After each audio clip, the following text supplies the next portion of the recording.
Assalamualaikum warahmatullahi wabarakatuh. Tuan Guru, tuan-tuan dan puan-puan, ladies and gentlemen,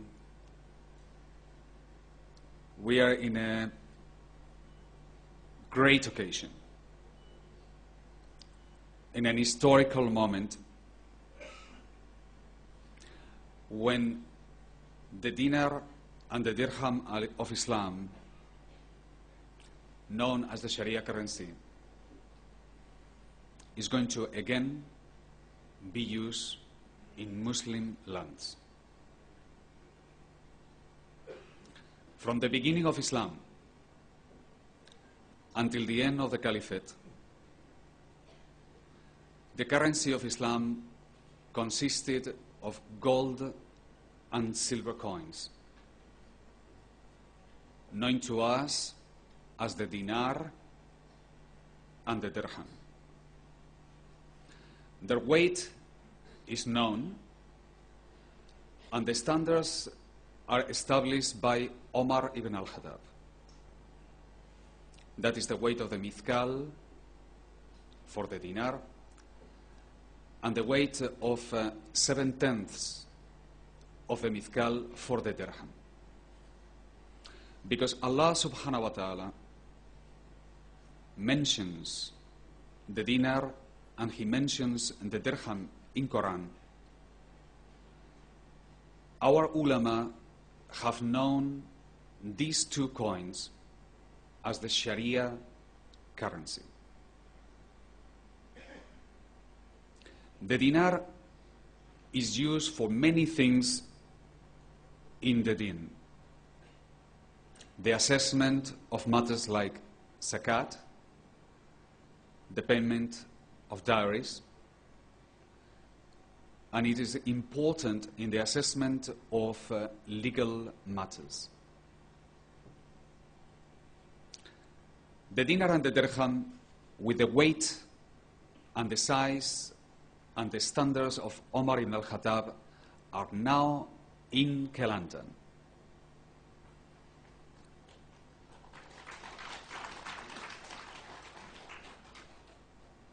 The same dinar and the same dirham that it was first minted by the Muslim communities will now be in the streets of Kelantan. 1,000 shops today accept dinar and dirham in the city of Kota Baru.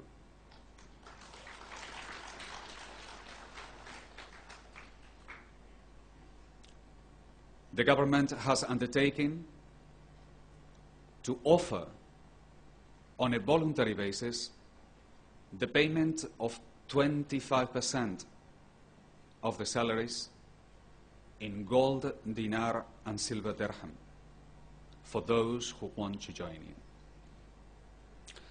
Water, electricity and all utilities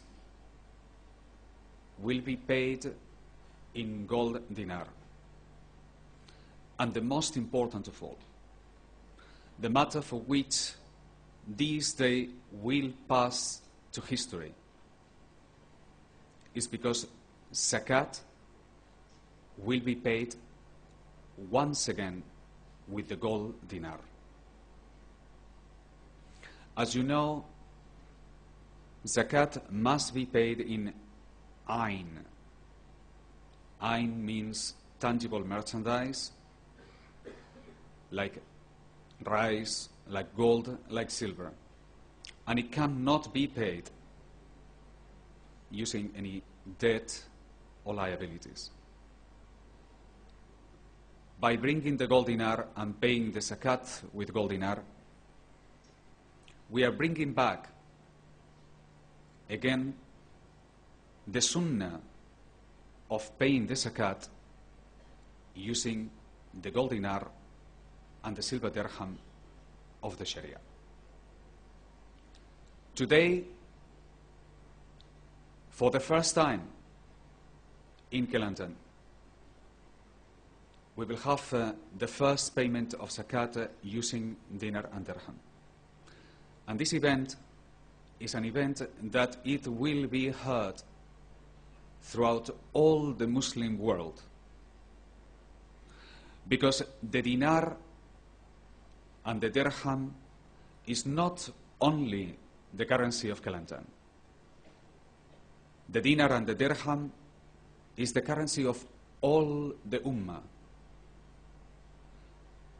In Kota Baru, as well as in Jakarta, as it is in Medina or Mecca, in Karachi or Rabat, one gold coin, one gold dinar is the same. And in the same way that the euro represents the currency of the European Union, the gold dinar and the silver dirham represent the union of the Ummah of Islam.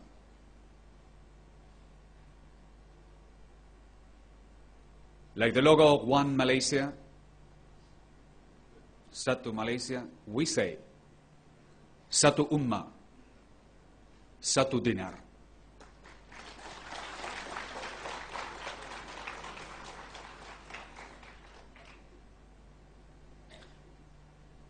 The whole world is waiting for this event, because for 100 years the Ummah of Islam has been losing one battle, one very important battle against riba. We all know that our lands are subjugated by riba. And it's not something that has happened, started yesterday. It's something that has been dragging Dar al-Islam for more than 300 years. Today, in Kelantan, we are fighting back.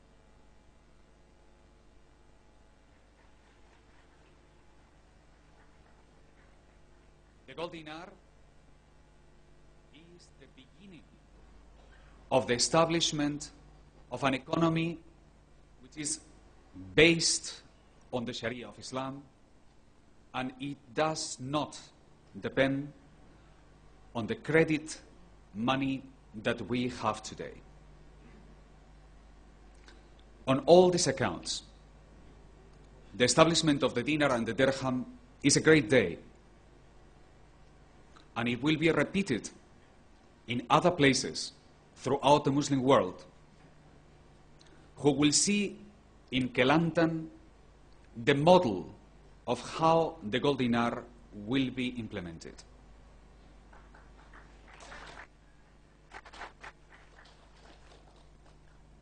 Today, in Indonesia, there are communities of people using gold dinar in Java and Sumatra, and we have heard directly from the governor of Aceh the desire to mint the gold dinar in Aceh,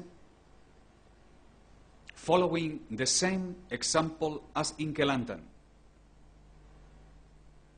And the dinar of Aceh will be in parity with the dinar of Kelantan. And the people of Kelantan will be able to go to Bandar Aceh and to use the gold dinar like the people of Aceh will be capable of coming to Kota Baru to use the gold dinar.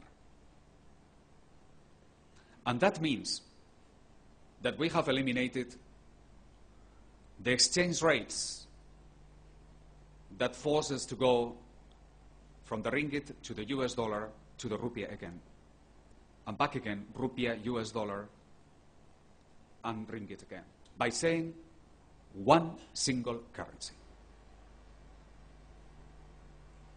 The people of Sulu, the Sultanate of Sulu, in southern Philippines, who have honored this day by their presence today, have decided in the most historical and extraordinary manner to call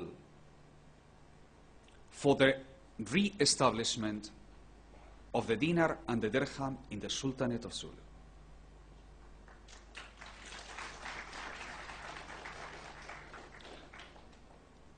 And we heard from the people of Patani, just across the border, their desire to mint the dinar and the dirham following the standards and the model created by Kelantan. And this means 4 Malay entities,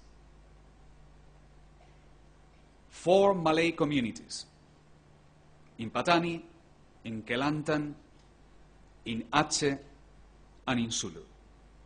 4 Malay communities divided by the wit of the colonial masters into 4 different nations, united by the gold dinar.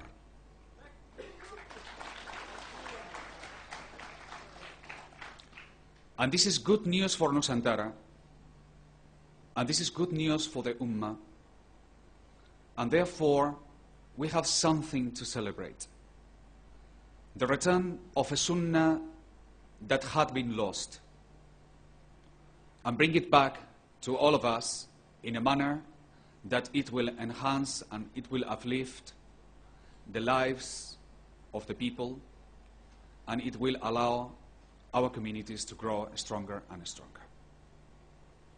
Today, we will have the government of Kelantan, represented by His Excellency Tuan Guru Nikesis, speaking about the gold dinar, and the government, the presence of the government of Kelantan here.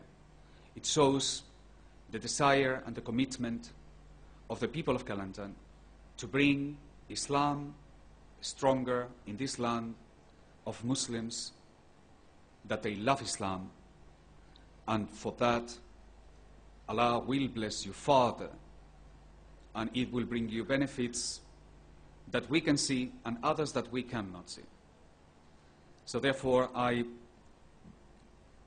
bring this conference forward with a desire of seeing this Sunnah that today we put in Kelantan, established throughout the Malaysian Peninsula and throughout Nusantara.